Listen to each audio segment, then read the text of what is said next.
마진을 줄이지 않으면 외면당할 거라는 거예요. 그동안은 그 전통 금융권의 금융 서비스 이후에는 저희가 대안이 없으니까 수수료 많이 뜯기고 지연 시간이 길고 불편한데도 써주는 거죠. 근데 지금 대안들이 생기고 있어요. 망할 거면 달러 스테이블 코인을 사야 석유를 살 수 있어요. 그 삼성전자가 엔비디아의 블랙웰 반도체를 사오려면은 앞으로는 사야 돼요. 그렇게 되면 달러 스테이블 코인을 내가 가지고 있을 때 살 수 있는 대상이 많아요. 온체인상에서 디지털 달러로 직접 실물을 사게끔 하는 어떤 플랫폼을 만들어주는 거죠.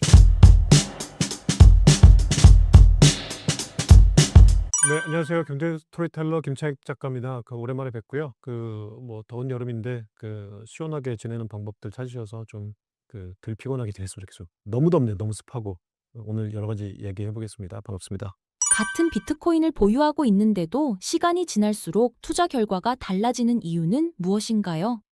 네, 저는 달라질 수 있다라고 그렇게 생각합니다. 스테이킹으로 비트코인 1억 원을 예치하고 계신다면 한 달에 얼마를 벌 수 있을까요? 30일 기준 보상률이 2.5%라면 단순 계산으로 한 달에 약 250만 원입니다. 여기에 비트코인 가격까지 상승한다면 시세 상승분과 스테이킹 보상으로 함께 늘어난 수량까지 가져가는 구조가 됩니다. 반대로 가격이 조정을 받더라도 스테이킹으로 받은 비트코인이 쌓이면서 하락에 따른 손실을 일부 완화하는 역할을 할 수 있죠. 결국 같은 비트코인을 보유하더라도 그냥 가격만 기다리는 사람과 보유하는 시간까지 활용하는 사람의 결과는 시간이 지날수록 차이가 생길 수밖에 없습니다. 우리는 여기서 반드시 확인하고 넘어가야 할 부분이 있습니다. 우리가 일반적으로 알고 있는 스테이킹이라고 해서 모두 같은 구조는 아니라는 점입니다. 많은 분들이 스테이킹을 선택할 때 가장 먼저 수익률부터 확인합니다. 몇 퍼센트를 받을 수 있는지, 어떤 코인을 지원하는지, 얼마나 오래 맡겨야 하는지를 먼저 보죠. 물론 그런 부분도 중요합니다. 하지만 아무리 높은 보상률을 이야기해도 몇 달 뒤에 운영이 흔들린다면 결국 오래 가져갈 수는 없으니까요. 그래서 저는 비교하는 기준도 자연스럽게 바뀌었습니다. 영상 초반에는 보상률을 먼저 말씀드리긴 했지만 제가 실제로 플랫폼을 비교할 때는 그 숫자를 가장 마지막에 봤습니다. 먼저 운영 구조부터 확인했습니다. 누가 운영하는지, 운영 정보는 충분히 공개되어 있는지, 예치와 출금은 안정적으로 이루어지는지, 그리고 무엇보다 그 보상이 어떤 구조에서 만들어지는지를 먼저 확인했습니다. 이런 저만의 기준으로 여러 서비스를 비교하다 보니 니어 스테이킹을 자연스럽게 살펴보게 됐습니다. 이런 점에서 니어 스테이킹은 기존의 단일한 유동성 구조와는 다르게 개인 투자자뿐 아니라 대형 6대 블록체인 기관들도 함께 참여하는 스테이킹 풀을 운영하고 있었습니다. 이 다음으로 봤던 건 보상의 구조였는데요. 가끔 보면 지나치게 높은 수익률을 앞세우는 서비스도 많습니다. 물론 숫자만 보면 더 좋아 보일 수도 있습니다. 하지만 저는 오히려 그럴수록 한 번 더 확인했습니다. 왜냐하면 같은 비트코인이나 다른 자산을 맡기더라도 운영 방식은 플랫폼마다 전혀 다를 수 있기 때문이죠. 어떤 곳은 지원하는 자산이 제한적이고 어떤 곳은 락업 기간이 다양하지 않기도 합니다. 또 어떤 곳은 운영 방식이나 보상이 만들어지는 구조에 대해 충분한 설명이 없는 경우도 있습니다. 결국 스테이킹도 투자입니다. 투자라면 수익률보다 먼저 그 구조를 이해하는 것이 우선이라고 저는 생각합니다. 그래서 저도 스테이킹을 알아보기 시작했을 때 수익률만 비교하지 않았습니다. 지원하는 자산은 어떤지, 운영 방식은 어떻게 이루어지는지, 락업은 어떤 형태로 구성되어 있는지, 그리고 플랫폼이 어떤 기준으로 운영되는지를 하나씩 비교해 봤습니다. 니어 스테이킹은 비트코인, XRP, 이더리움, 솔라나, 트론, 테더까지 6개의 주요 디지털 자산을 지원하고 있고 스테이킹 락업 기간은 14일부터 30일, 90일, 180일, 365일 투자 계획에 맞춰 기간을 선택할 수 있도록 구성되어 있었습니다. 그리고 제가 조금 더 중요하게 살펴봤던 부분은 운영과 관련된 기반이었습니다. 니어 스테이킹에서 안내하는 내용을 보면 주요 대형 6대 블록체인 재단들과 공식 파트너십을 기반으로 운영되고 있다는 점을 직접 확인하고 이 부분 역시 제가 운영 구조와 신뢰도를 판단할 때 참고했던 요소였습니다. 니어는 단순히 블록체인 네트워크를 검증하고 보상을 받는 방식이 아니라 실제 시장에서 필요한 거래와 유동성 운용 과정에서 수익을 참여자에게 보상으로 지급한다는 점이 제가 기존 방식과 다르게 본 부분이었고 내 자산의 장기적인 운용과 지속적인 보상 구조 운영이 가능한 곳이라는 최종 결론을 내리고 제 자산을 니어에서 직접 운용하기 시작했습니다. 이렇게 정말 많이 따져보고 직접 스테이킹도 해보고 말씀드렸습니다. 왜냐하면 투자는 결국 얼마를 준다는 숫자보다 그 숫자가 어떤 구조에서 나오는지를 이해하는 것이 먼저이기 때문이고, 우리는 장기 투자에서는 좋은 자산을 선택하는 것도 중요합니다. 하지만 그 자산을 어디에서 어떤 방식으로 운용할 것인지는 투자 인생의 결과를 나눌 중요한 투자 판단이라고 생각합니다. 비트코인은 앞으로도 그래왔듯이 계속 상승과 조정을 반복할 것입니다. 그 부분은 누구도 정확하게 예측할 수 없습니다. 하지만 장기 보유를 선택했다면 그 시간을 남들과 다르게 활용해서 수량에서 앞서 나갈지는 충분히 고려하고 선택할 수 있는 영역입니다. 그래서 스테이킹을 고려하고 계신다면 수익률만 비교하기보다 운영 구조까지 함께 비교해 보시길 권해드립니다. 니어 스테이킹에 대한 공식 자료와 운영 구조는 더보기란과 고정 댓글에 함께 남겨두었으니 직접 확인해 보시고 충분히 비교한 뒤 판단하시기 바랍니다.